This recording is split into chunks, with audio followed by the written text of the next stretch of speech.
You feel like you're the only one struggling to let this person go. But actually, avoidants find it very difficult to end things, to complete things. They find facing those feelings that come along with endings very difficult to sit with, and therefore they don't complete things very easily. So they may be struggling to let you go far more than they are making out. And I know it doesn't seem like that, because when somebody pulls away and distances themselves, goes silent, it looks to you like they just do not care. But being distant and silent is not the same as not caring. So in this video, we're going to dive into this a bit more, and hopefully it'll give you a bit of comfort, a bit of perspective. But we're also going to be talking about how to see this in a healthy way so that you don't get swept up in any kind of fantasy, and you're connected to yourself and you know what to do about this. Okay. So this isn't going to be another video that says they secretly love you, hang on even more, and that unhealthy stuff that you see all over the internet. I want you to feel good, and I want you to feel like you, and I want you to be connected to you more than you're trying desperately to hold on to them. Because as long as you're holding on to a kind of fantasy of what might happen in the future, the more you're disconnecting from yourself, your essence, your lightness, your joy, your spark. And that is far more of a risk to lose than this person. But the funny thing is, the magic thing is, that when we are more connected to ourselves, we are more, people are magnetized to us more. People can sense when we are being true and authentic in alignment with ourselves. And that's when true transformation can actually happen in relationships. And this is exactly what I want to do in the self-abandonment trap. Bring you back to you again, which is honestly where we get all of our control and our clarity back so that we can make decisions that are in alignment and integrity with who we really want to be and what we genuinely want for our lives and a relationship without losing ourselves again. So if you would like to know any more information about the self-abandonment trap, you can find out in the link below. There's one space left. Don't forget to use the discount code FREEDOM350. Okay, so when it comes to avoidance, not being able to let you go, it's interesting, isn't it? Because sometimes I think when a relationship breaks up and there is a clear breakup, like you've both discussed it, you both know why it's not working, why you can't be together, there's a clear coherent conversation that on some level, no matter how hard, makes sense to both of you. That's a clean breakup, and therefore both people can be in acceptance of it and start to move forward and maybe even be on better terms as a result of that breakup, right?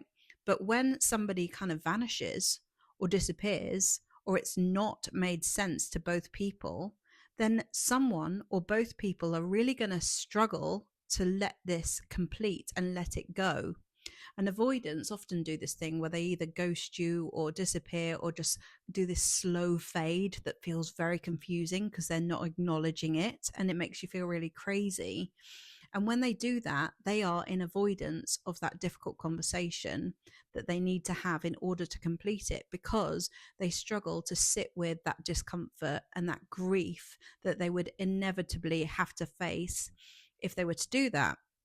So because they don't do that, they walk around their life with loads of loose ends that they haven't yet completed, and their capacity gets less and less and less over time until they actually start to acknowledge and close these loops that they've had just left there. And so even though it feels like you're the one that can't get over them, and sometimes you might be thinking to yourself, I'm crazy. I am literally crazy. I can see that this person did not treat me right. I can see that this wasn't right for me. So why can't I let them go? It might be because they haven't helped you to complete it. They've left it up to you to complete yourself, which is way harder. You're not crazy. It is harder to have these complex endings where things don't make sense to both people. There's clean grief and there's complicated grief. And I think complicated grief takes so much longer for us to find that sense of completion and closure. And it's often because one person has not helped us to get there, and therefore they haven't got there themselves. So this is why avoidants often come back. This is why they often come back around again with a hey, how are you doing? Or I'm really sorry about this thing that happened. They might do that. They might not do that. They might do it in 3 weeks. They might do it in 30 years, honestly. But what's the use of that? So you have to remember, like when you are ruminating and thinking, why can't I let this person go? Just think about how it ended. Did it end in a way that made sense to you and to them?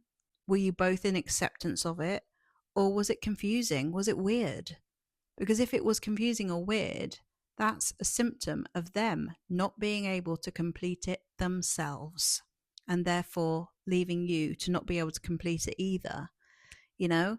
So the thing is to make clear is that just because they might be still wondering or thinking or have you in their mind somewhere, which they probably do, even if it doesn't look like they do, it doesn't mean that this person is healthy for a relationship. It doesn't mean that they're worth hanging on to right now, because they have actually shown you that this is part of their coping mechanism. And this is one of the things that can help to give you that closure, right? Is being able to see that the way that they deal with emotions, completion, addressing things, is not actually what you want.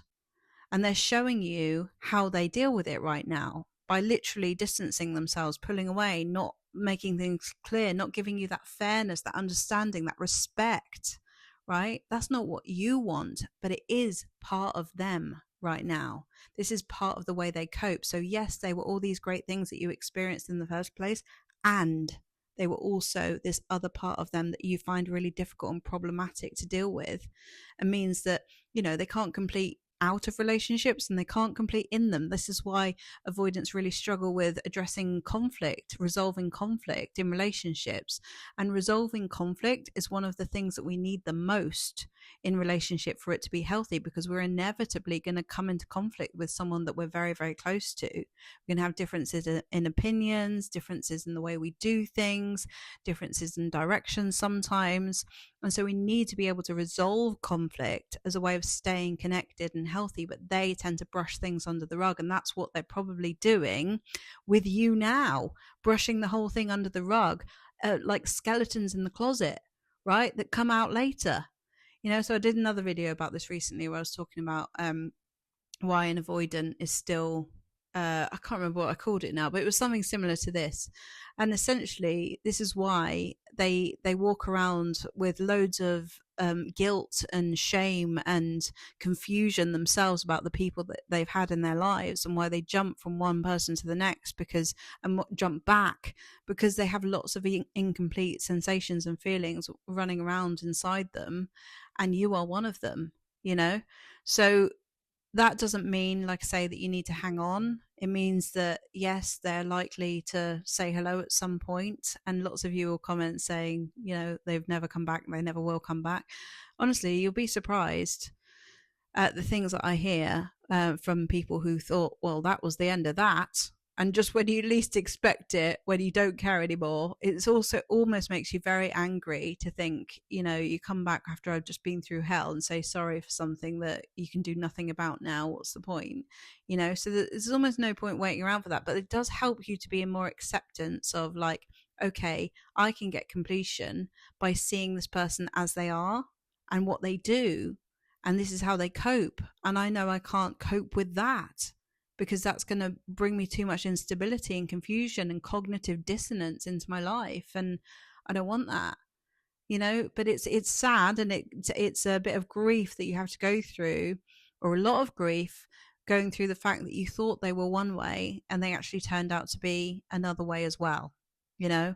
And that's something that you learn to accept. And when you get to that place of acceptance, that is when you let it go. So I hope you found this video useful. One of the ways that we can get towards that place of acceptance is by creating fun, lightness, creativity in our lives that gives us distance and perspective from the things and the people that are troubling us. And from there, we are more in alignment and in attunement with who we are. And we can create decisions and make decisions that feel lighter, easier, better, and less dependent on another person being a particular way. And that is what we're going to do in the self abandonment trap. So if you like any more information about that, you can find out in the link below, and I'd love to see you there.